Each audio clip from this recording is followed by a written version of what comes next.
سرحدی حفاظتی دستے کے اہلکاروں نے سانبا ضلع میں بین الاقوامی سرحد پر ایک پاکستانی تیرانداز کو گولی مار کر ہلاک کر دیا. جموں کے ہمارے نامہ نگار نے خبر دی ہے کہ سرحد پر تعینات بی ایس ایف کے چوکس جوانوں کو پیر کو دیر رات سانبا ضلع کے رام گڑھ سیکٹر میں ایس ایم پورہ چوکی کے نزدیک مشکوک نقل و حرکت کا اندازہ ہوا. بار بار وارننگ کے باوجود جب مشتبہ درانداز نے کچھ دھیان نہیں دیا تو حفاظتی اہلکاروں نے گولی چلائی. فائرنگ میں ایک شخص کو گولی لگی اور وہ موقع پر ہی ہلاک ہو گیا. علاقے میں تلاشی کا کام جاری ہے. مارے گئے پاکستانی اسمگلر کے پاس سے تقریباً 4 کلو گرام مشتبہ منشیات کے 4 پیکٹ بھی ملے ہیں. پولیس نے سیکورٹی فورسز کے حملہ کریری بارہمولہ کے چکتاپر علاقے میں لشکر طیبہ سے وابستہ ملیٹنٹوں کے 2 اعانتکاروں کو گرفتار کیا ہے. ان کے قبضے سے اسلحہ، گولی بارود اور کچھ دیگر قابل اعتراض مواد برآمد کیا ہے.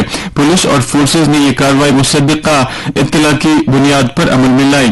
ان اعانتکاروں کو ناکہ چیکنگ کے دوران گرفتار کیا گیا. ان کی پہچان چیک پنجگام بانڈی پورہ کے دائم مجید خان اور وترینا پنجگام بانڈی پورہ کے عبیر طارق کے طور پر کی گئی ہے. ایک اور کارروائی میں پولیس نے بارہمولہ میں ایک بدنام زمانہ منشیات فروش کو گرفتار کیا. اس کے قبضے سے ممنوع اشیاء برآمد کی گئی ہے. ہتلنگو اوڈی کے محمد شریف نام کے اس شخص کو اوڈی میں ایک چیک پوائنٹ پر گرفتار کیا گیا. جموں کے بھگوتی نگر یاتری نواس سے آج صبح سخت حفاظتی بندوبست کے بیچ 3000 سے زائد یاتریوں پر مشتمل ایک اور جتھا امرناتھ جی گفا کی اور روانہ ہوا. ان میں سے 1160 یاتریوں نے نزدیکی روٹ بالتل کے راستے سے جانے کو ترجیح دی، جبکہ 1865 یاتریوں نے روایتی لمبا ننون پہلگام پڑاؤ چنا. اس بیچ آج مزید 7649 تیرتھ یاتریوں نے پوتر گفا میں شیو لنگم کے درشن کیے. یہ یاتری گفا کے باہر لمبی لمبی قطاروں میں درشن کی باری کا انتظار کرتے ہوئے دیکھے گئے. آج کی تعداد کے ساتھ ہی امرناتھ جی گفا میں حاضری دینے والوں کی مجموعی تعداد تقریباً 3.5 لاکھ ہو گئی ہے. ادھر کشتواڑ ضلع میں 43 روزہ طویل سالانہ مچیل ماتا یاترا کا آج سے آغاز ہوا. یہ یاترا 5 ستمبر کو اختتام پذیر ہوگی. یہ یاترا جموں ڈویژن میں دوسری سب سے مشہور یاترا ہے.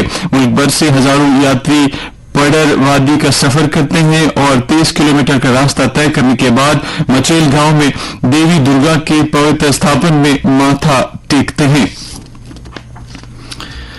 امام حسین علیہ السلام کے سلسلے میں آج تاریخی خانقاہ معلیٰ سری نگر میں ایک پروقار تقریب کا انعقاد ہوا، جس میں وادی کے اطراف و اکناف سے آئے ہوئے عاشقان رسول نے شرکت کی.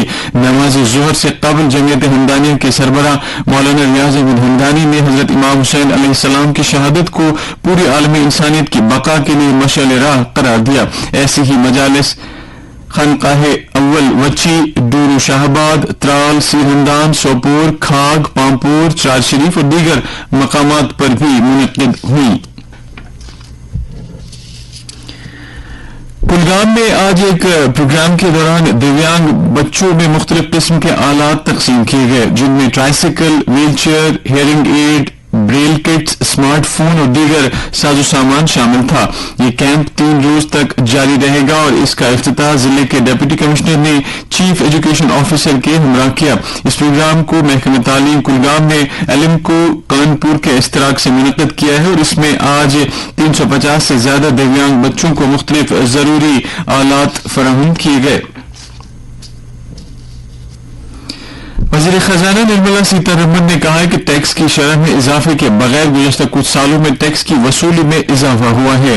کل نئی دلی میں انکم ٹیکس کے دن کی 164ویں تقریبات سے خطاب کرتے ہوئے نرملا سیتارمن نے کہا کہ ٹیکس کی وصولی کے نظام میں اچھی کارکردگی کی وجہ سے ٹیکس کی وصولی میں خاطر خواہ اضافہ ہوا ہے. وزیر خزانہ نے کہا کہ وزیر اعظم نریندر مودی نے واضح کر دیا ہے کہ ٹیکنالوجی اہم مسائل کا حل ہے اور براہ راست ٹیکسوں کا مرکزی بورڈ CBDT اس پر کام کر رہا ہے. CBDT کی تعریف کرتے ہوئے انہوں نے کہا کہ ٹیکس کی وصولی سے بچنے کو کم کیا گیا ہے. موصوفہ نے یہ بھی کہا کہ ٹیکنالوجی کی وجہ سے انکم ٹیکس اثاثوں کے بارے میں اہم تبدیلیاں رونما ہوئی ہیں. ٹیکس دہندگان نئے ٹیکس نظام کو اختیار کر رہے ہیں جنہیں انکم ٹیکس ادا نہیں کرنا ہوگا، بشرطے کہ ان کی سالانہ آمدن 7,27,000 تک ہے. نرملا سیتارمن نے ٹیکس دہندگان کو ایک شفاف اور بامقصد اور سازگار انکم ٹیکس نظام کا یقین دلایا. بھارت کے محکمہ موسمیات نے جمعے تک ملک کے مختلف خطوں میں شدید بارش کی وارننگ جاری کی ہے. IMD نے ہماچل پردیش اور اتراکھنڈ میں کل اور پرسوں انتہائی زبردست بارش، جبکہ ہریانہ، مغربی اتر پردیش اور مشرقی راجستھان میں بھاری سے زبردست بھاری بارش کی پیشگوئی کی گئی ہے.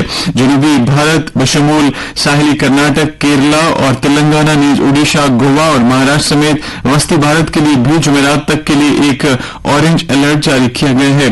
اس کے علاوہ آندھرا پردیش، کونکن اور گوا میں اگلے 3 سے 4 روز کے دوران موسلادھار بارشوں کی وارننگ جاری کی گئی ہے. اروناچل پردیش، آسام اور میگھالیہ میں بھی اگلے 5 روز کے دوران شدید بارشوں کا امکان ظاہر کیا گیا ہے.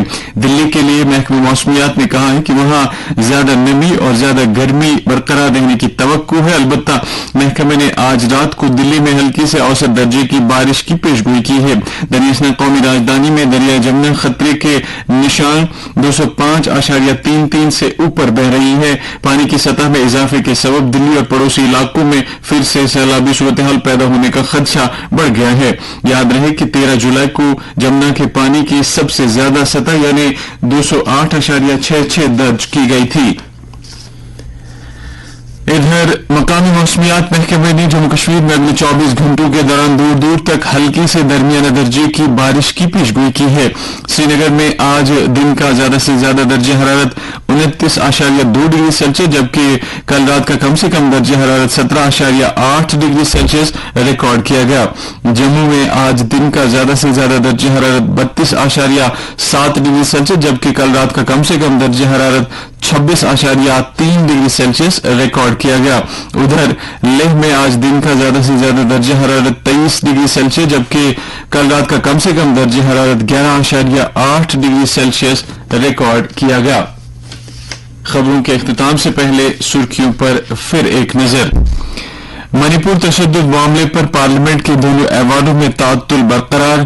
وزیر اعظم نے کارروائی میں لگاتار رخ نہ ڈالنے کے لیے کی اپوزیشن پارٹیوں کی مذمت.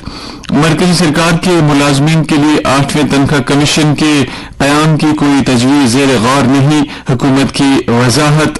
BSF نے سانبا ضلع میں بین الاقوامی سرحد پر ایک پاکستانی درانداز کو گولی مار کر کیا ہلاک. اور بھارتی محکمہ موسمیات نے اگلے 4 روز کے دوران ملک کے مختلف خطوں میں زبردست بارشوں کی وارننگ کی جاری. اس کے ساتھ ہی اردو خبروں کا یہ بلیٹن ختم ہوا.